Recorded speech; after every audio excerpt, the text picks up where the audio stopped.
Rais Volodymyr Zelensky amesema kushindwa kwa washirika wa Ukraine kujaza tena hifadhi yao ya makombora ya ulinzi wa angani kuna gharimu maisha. Zelensky alikuwa akizungumza baada ya watu 17 kuuawa jana na mashambulizi ya Urusi mjini Kiev.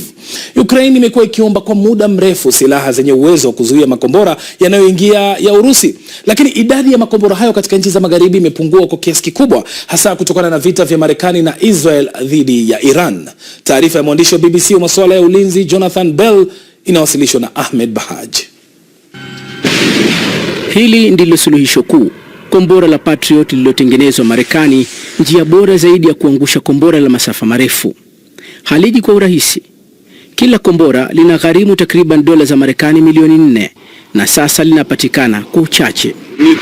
Tunahitaji kuyaangusha makombora ya Urusi. Kuweni nasi hadi mwisho. Ukraine imekaribia kuishiwa kabisa. Mara ya mwisho kurekodiwa kwa kombora la kuzuia makombora ya Urusi ilikuwa tarehe 1 Agosti.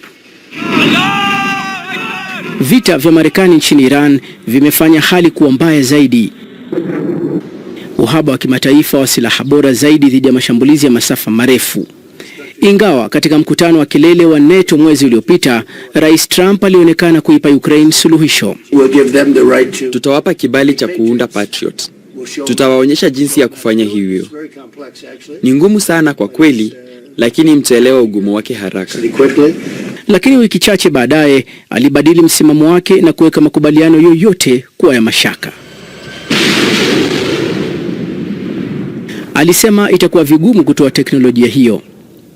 Marekani kwa sasa inazalisha takriban makombora 600 ya Patriot kwa mwaka, na kabla ya vita nchini Iran, Marekani iliaminika kuwa na hifadhi ya zaidi ya makombora hayo 2000. Lakini wakati wa vita nchini Iran, ndani ya miezi kadhaa, hifadhi hizo zimepungua kwa zaidi ya nusu. Marekani sasa inaaminika kuwa na makombora ya kuzuia takriban 800 yaliyosalia.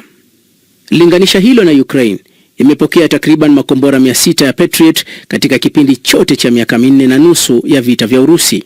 Marekani inapanga kuongeza uzalishaji hadi makombora 2000 kwa mwaka, lakini hilo litachukua miaka mingi. Makombora ya Patriot yataendelea kuwa haba.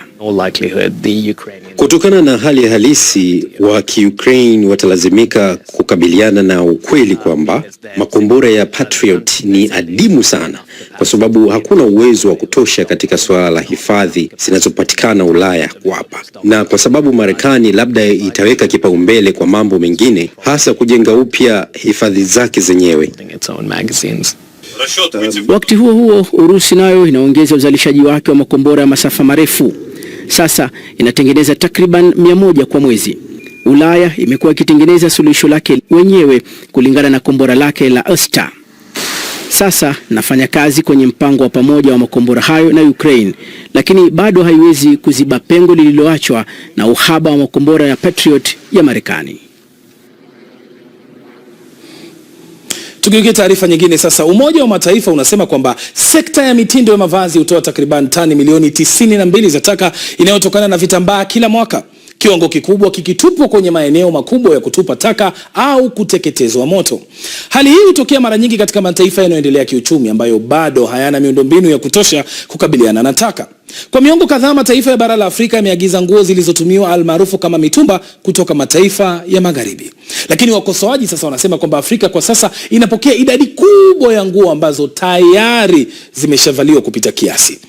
Swali ni nini kifanywe? Sasa baadhi ya vijana ambao ni wana mitindo wa mavazi wamechukua hatua na kubadilisha taka hizo za vitambaa kuwa nguo mpya za kisasa, huku wakiuza sera hiyo mpya ya mitindo ya mavazi kwa umma. Blessing Aderogba anaripoti akiwa Lagos, Nigeria. Taarifa yake inawasilishwa na Leila Mohamed.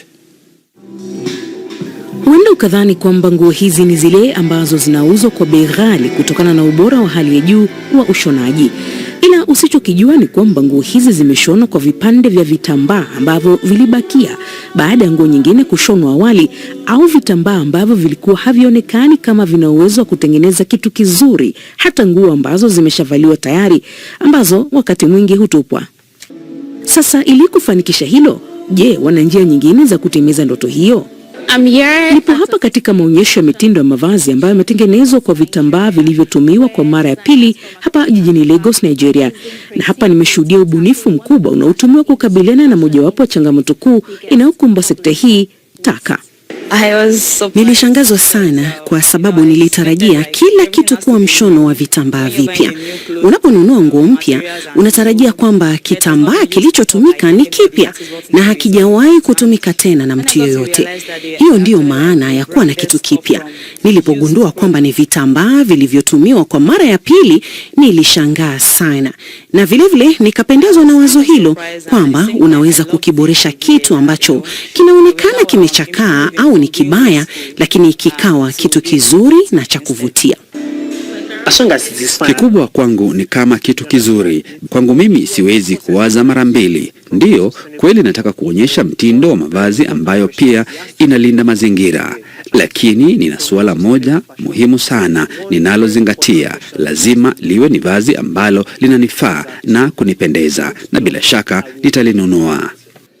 Kote duniani taka inayotokana na vitambaa inazidi kukua kwa kasi sana. Shati moja iliyotengenezwa kwa pamba inatengenezwa kwa kutumia lita 12,700 za maji, huku suruali za jeans zikitumia takriban lita 10,000 za maji. Katika mataifa mengi ya Afrika ambapo nguo za aina ya mitumba zinaletwa, mifumo ya kukabiliana na taka tayari inakumbwa na shinikizo kubwa. Lakini inaonekana kuna suluhisho. Baadhi ya wabunifu wa mitindo wanasema kwamba suluhisho si tu kurejeleza mavazi, bali ni kubuni upya namna mavazi yanayobuniwa na kutengenezwa. Hapa Tunture, kazi yetu ni kuchukua jeans na nguo za denim zilizotumika na kuziboresha kwa kuzigeuza kwa bidhaa mpya. Lakini si hilo tu, tunazisafisha kwa njia ya kitaalamu, kisha tunafumua kila kipande cha nguo na kuzigeuza kwa bidhaa nzuri ambazo pia zina matumizi makubwa. Ndio maana utendaji na matumizi ya bidhaa ndio msingi wa kile tunachofanya. Unaweza pia kujiuliza, hilo linachangiaje katika picha kubwa zaidi? Ni hivi, ili kutengeneza mkoba mpya, ungehitaji kununua malighafi mpya, lakini sisi Tunture hatununui malighafi mpya, tunatumia kile ambacho tayari kipo. Hilo lina faida mbili. Kwanza, linaongeza muda wa matumizi ya mkoba huo. Pili, linatusaidia kuhakikisha hatutumii malighafi mpya ambazo zingehitaji rasilimali zaidi kuzalisha bidhaa moja tu. Baadhi ya wanamitindo wa mavazi kutoka Afrika wanasema kwamba ulimbwende unaolinda mazingira pia unachangia pakubwa kukuza vipaji na kubuni nafasi za ajira na uchumi. Baadhi ya makampuni ya kutengeneza nguo tayari yameshaanza kuwapa mafunzo kina mama kushona na kutengeneza vitambaa, hali ambayo inasaidia jamii kujikimu kimaisha na wakati huo huo inakabiliana na tatizo la taka. Zetu zinapatikana kwa bei nafuu kwa sababu katika kila tunachofanya tunawashirikisha watu kwenye jamii. Tukizungumzia sweta la AC linalofumwa, tumewafundisha wanawake wapatao 50 kuwa wafumaji. Kwa hiyo bila shaka wanaweza kujitengenezea sweta wao wenyewe kama wanataka. Hivyo ndivyo tunavyofanya.